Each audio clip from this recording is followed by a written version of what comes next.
I have two things that might have gotten me thrown out of this event. I don't have slides, and I'm a marketing person. She has a freaking virtual reality dress and headsets though. I can't. I'm the show and tell portion of the program, so I don't get thrown out. So I'm here to talk about generally my experience, but also primarily virtual reality and what it means to design for virtual reality. But first of all, maybe you guys could help me start a new tradition or modify a tradition with fortune cookies. Instead of saying in bed, say in virtual reality. I'm going to read you mine. You will surround yourself with warmth and riches in virtual reality. So inspiration can come from the most unexpected places sometimes. And I just thought of that when I had Panda Express. Maybe it's a hallucination. From Panda Express. So I was born in Davao and came here when I was 12. And Davao was, and the Philippines in general, is an inspiring place and an inspired people. But not the president. I'm sorry to say. Anyway, not to get political. So I grew up with a dad who was an architect and also a professor at the local university there. And before I was in school, I spent most of my time on construction sites. I watched something come out of nothing, from the dirt, and things being built. And even before that, I watched relatives who were very inventive.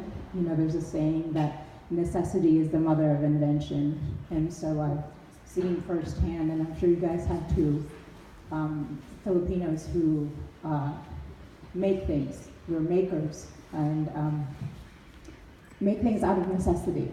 And the Philippines being rich in natural resources, but not necessarily in all other resources, there's a lot of necessity when you look around. And I think that,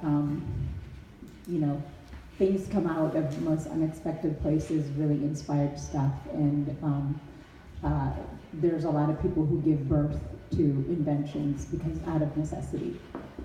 So that's my background. And so when I came here, back in 1980 was when we first moved here to San Francisco from Davao. So quite a shocking experience because I never moved anywhere else before that. And my very first, computer classes I took in middle school in Daly City and on Apple computers. And then when I was here at Cal, my major was in anthropology, which my mom said, "What is that?" And what are you going to do to feed yourself? Feed yourself. I thought you did architecture also. I started out in architecture. I thought I was going to follow in my dad's footsteps, but I was good at math, but I wasn't so good at design as it turned out. Or I should have been an engineer or something. But anyway, so as an anthropologist, as someone who has a training and background in anthropology, I took some graduate courses in applied anthropology to make anthropology meaningful in the real world. It's really about holistic thinking and designing for the human being.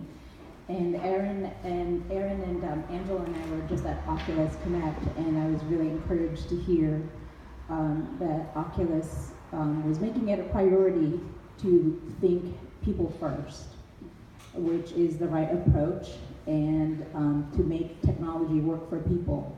And also when we went to a diversity luncheon, it was, one of the speakers said that, it used to be the age of information and we're now entering the age of experience.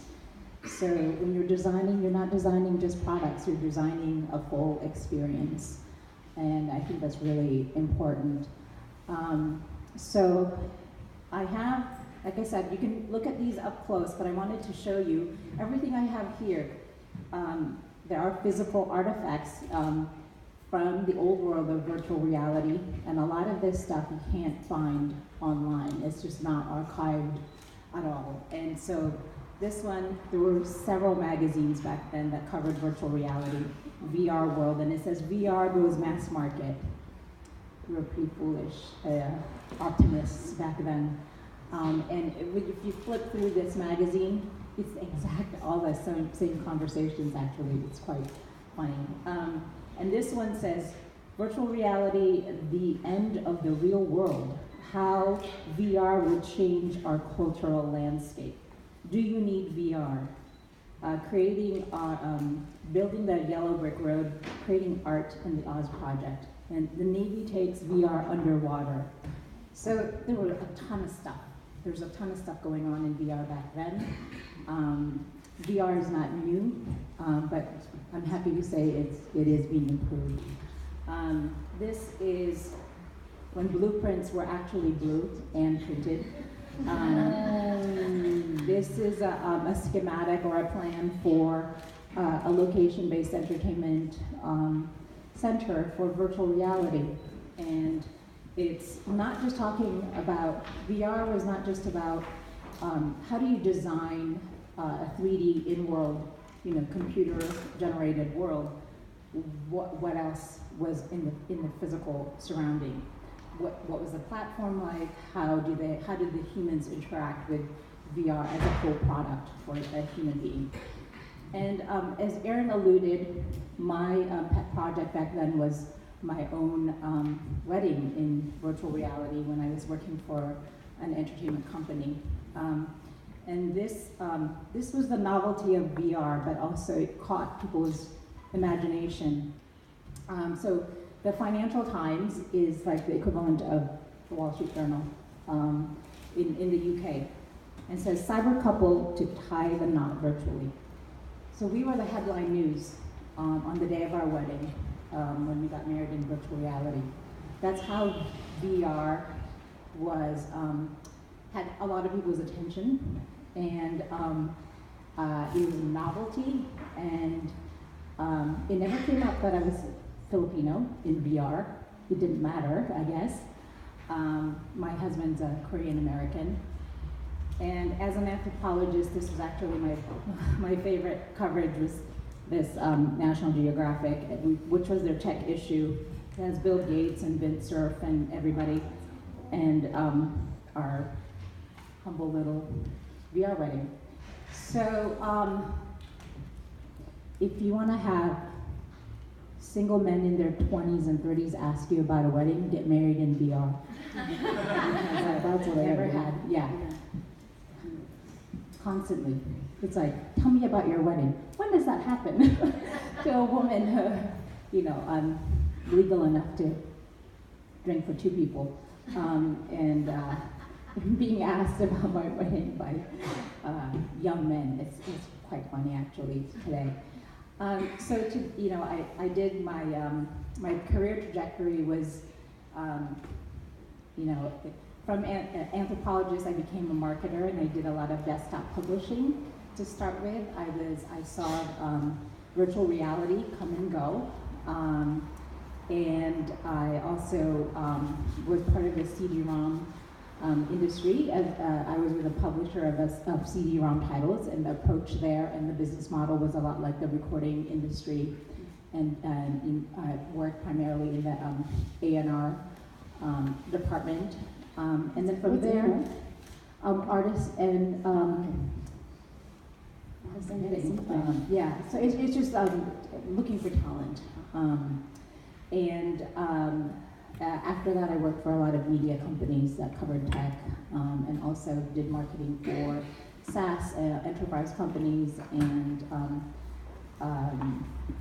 a natural language processing company, and most recently with a startup in the text messaging field. And I've spent the past maybe 12, 15 months as an independent marketing consultant and also VR, and introducing VR to a variety of different companies. Financial institutions in Europe, and you were telling me that there's a lot you were doing, so. Yeah, someone characterized today as day zero for virtual reality, so it's still quite wide open.